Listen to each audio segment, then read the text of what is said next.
Hello everyone and welcome to today's video. Today I'm looking at the 2025 Virginia governor election and looking at it through the eyes of the new approval polls that have come out for President Trump.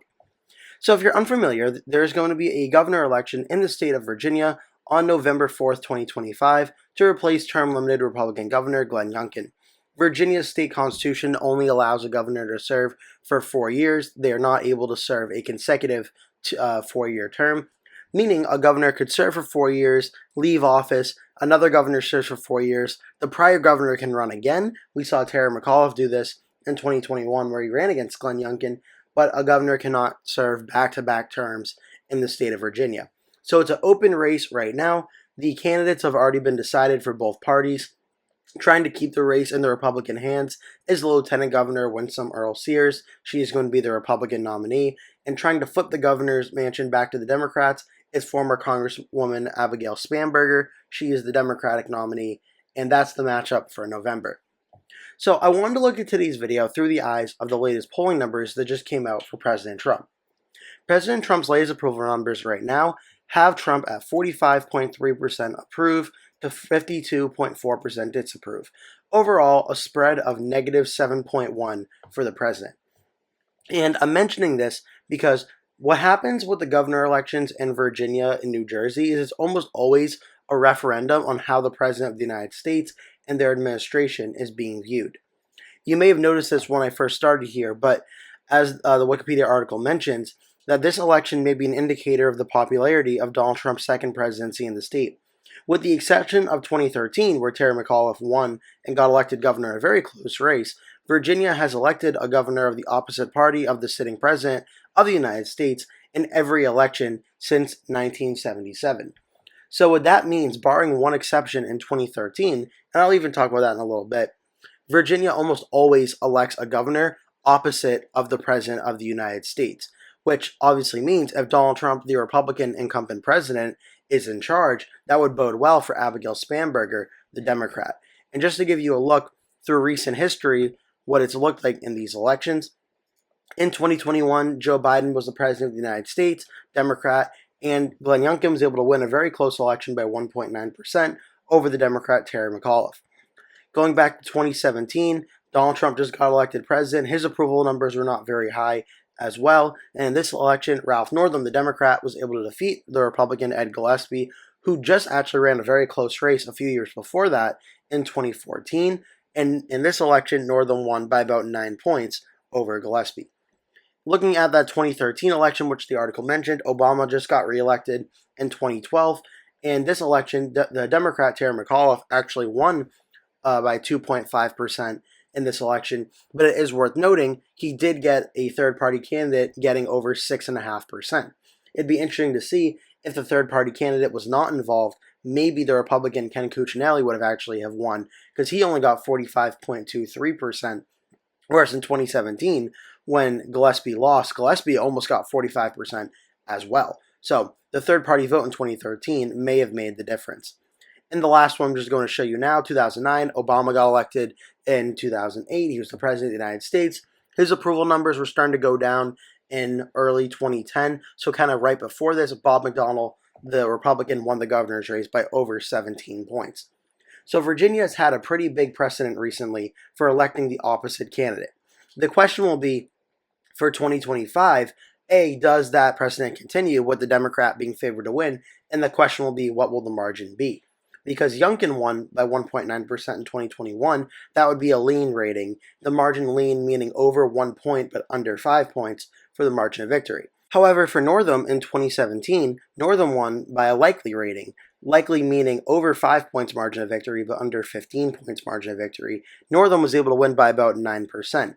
So as for what this means in 2025, we're really looking back at past election results, seeing how things were going for the presidents at the time, and also looking at the state of Virginia and how it voted in the recent presidential elections, Senate elections, and governor elections and such, and really trying to get an idea of how it's looking. So just to give you an idea, in President Trump's job approval rating back when this election took place, 2017, it would have been the first week of November or so that this election took place.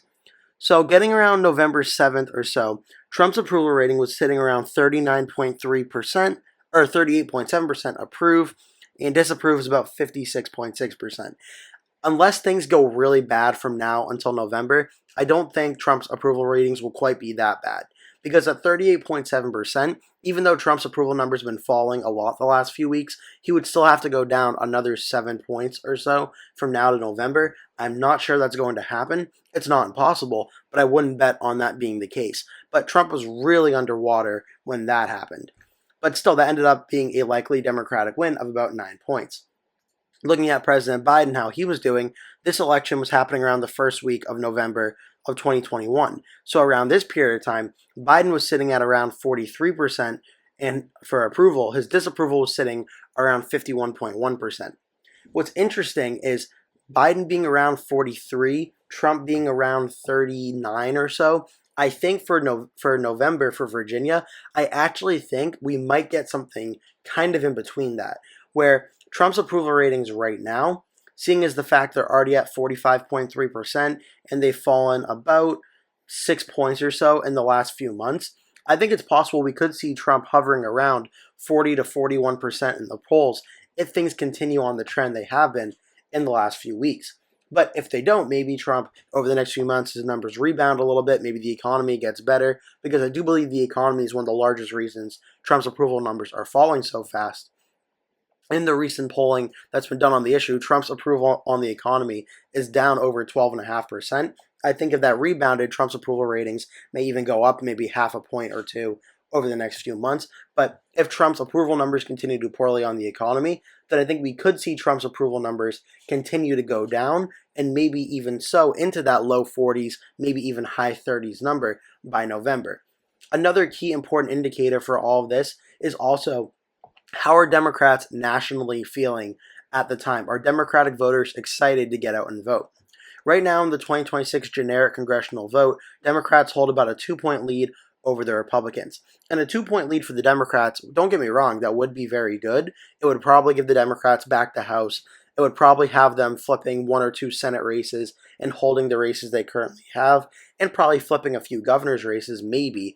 But the 2-point number isn't going to be like a massive Democratic wave. However, a New York Times Democrats +3, Fox News Democrats +7, that's where we're getting into the Democrats having a historic type of night when it comes to a midterm election. And I just want to bring this up because in the off-year election, it's just going to be Virginia and New Jersey for 2025. So I expect the Democratic turnout would actually probably be better than this Democrat +2 in this environment, due to the fact the elections are up in states that are more Democratic friendly. I did just quick math here where I compared the results of the state of Virginia to the popular vote of the United States as a whole. And in 2024, Virginia voted for Kamala Harris over Donald Trump by about 5.8%. The overall popular vote of the United States was about 1.5% for Donald Trump, actually. So what you have to do is take 5.8 and add 1.5 to it to make up for the difference.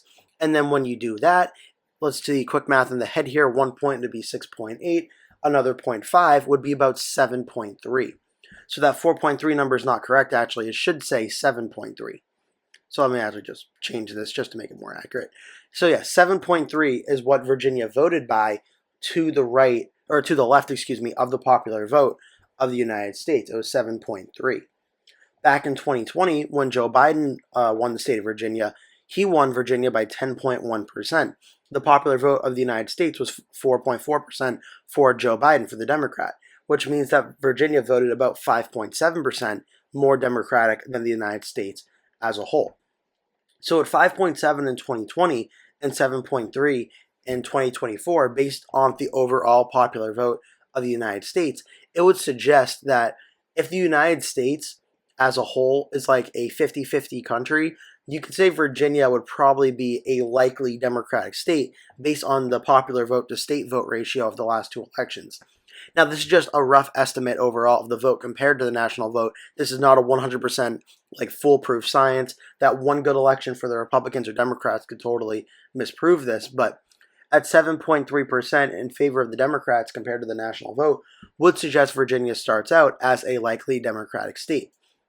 And just to give you a real quick look as well In 2024, Virginia went for Kamala Harris by 5.8%. Harris got 51.82%. Trump got 46.06%. And this is actually the best a Republican has done in the state since, well, Trump's 3 terms, probably since Mitt Romney back in 2012, where Virginia went for Obama by 3.9%. In 2016, Clinton won the state by 5.3, but there was a lot of third-party votes separating, with Gary Johnson and Evan McMullin getting at least about 4% combined. So here in this case, Clinton and Trump both probably underperformed what they should have. 2020, Trump only getting 44% of the vote without much third-party candidate. Joe Biden really consolidating support, getting up to 54%. 2024, Trump was able to get the highest for the Republicans since Romney in 2012, getting 46.06%. Harris was also still able to consolidate, not as much support as Joe Biden, but still a considerable amount at 51.82%. Just to give you a look of how Virginia and all its counties voted, some very key areas when you talk about Virginia are the key areas of Democratic turnout: Loudoun County, Fairfax County, and Prince William County. These 3 areas have the largest population counties in the state of Virginia and are very, very crucial to which candidate is going to win. And just to give you an idea of how they voted in 2021, Glenn Youngkin did not win these areas, but he did much better than some of the margins in these areas to win. So Loudoun County, for instance, Terry McAuliffe defeated Glenn Youngkin by about 11% in this area.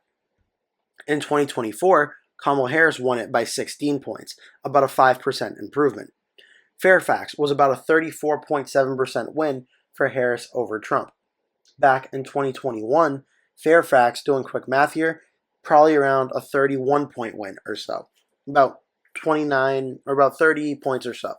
So again, about a few points improvements here. Prince William, Terry McAuliffe, Glenn Youngkin, about 15 points separating McAuliffe and Youngkin in this area.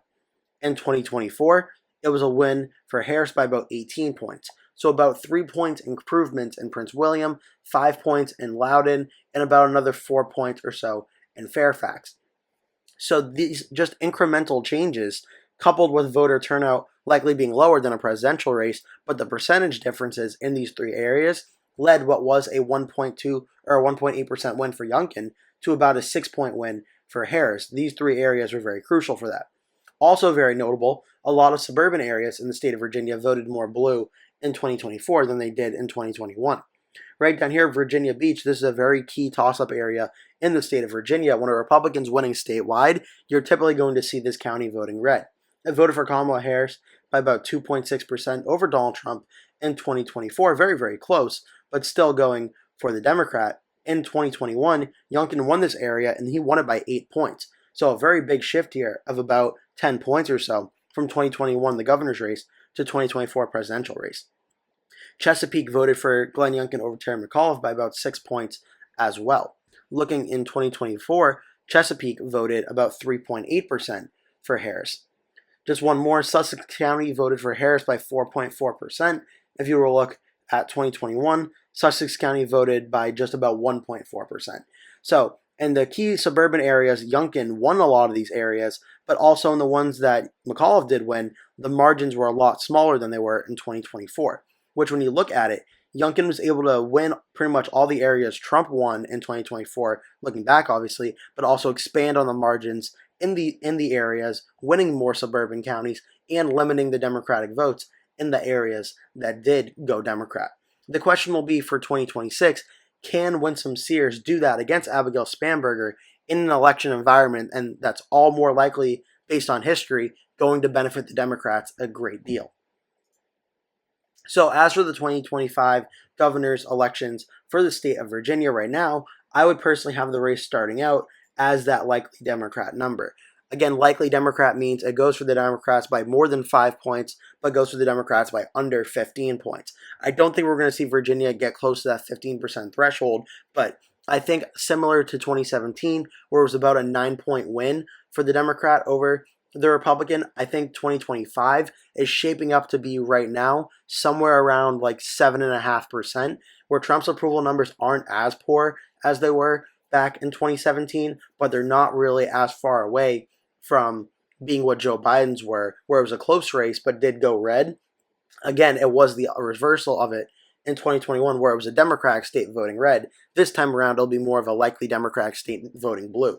So I expect the margins of victory to be above 5%, under 15%, and I think 7.5 to 8 points is kind of where I have Virginia going right now. I'm interested to hear what you have to say. Leave a comment below telling me your thoughts about all this. Thank you so much for watching. Please remember to hit like and subscribe, and I hope to see you in the next video.